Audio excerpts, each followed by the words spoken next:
আসসালামু আলাইকুম রহমতুল্লাহ বারাকাতু। কেমন আছেন আমার প্রাণপ্রিয় দেশপ্রেমিক মা বোন ভাই বন্ধুরা?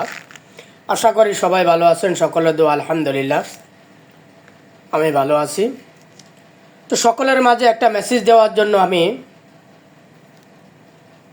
ছোট্ট একটি ভিডিও করতেছি।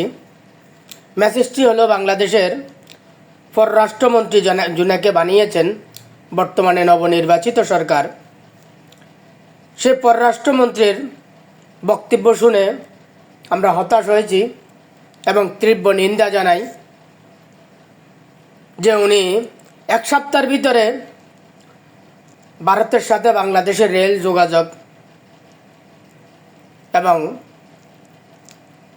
এটা সংস্কার দেখতে চায়। ওনার বক্তব্য আমরা দেশপ্রেমিক বাংলাদেশি হয়ে তার তীব্র নিন্দা জানাই। যারা আমাদের মানচিত্রের শত্রু, যারা বাঙালি জাতির শত্রু, তাদের সাথে আমাদের সাথে কোনো বন্ধুত্ব হতে পারে না। তাদের সাথে আমাদের সাথে বাণিজ্য হতে পারে কিন্তু বন্ধুত্ব হতে পারে না। একটা রাষ্ট্র আরেকটা রাষ্ট্রের সাথে রাষ্ট্রের ভূখণ্ড নিয়ে রাষ্ট্রের স্বাধীনতা নিয়ে কোনো বন্ধুত্ব হতে পারে না। এটা 18 কোটি বাঙালি কখনো মেনে নিবে না এবং নিতে পারে না।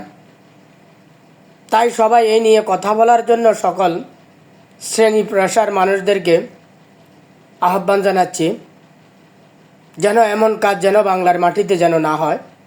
তো ধন্যবাদ, সবাই ভালো থাকবেন, সুস্থ থাকবেন, আল্লাহ হাফেজ।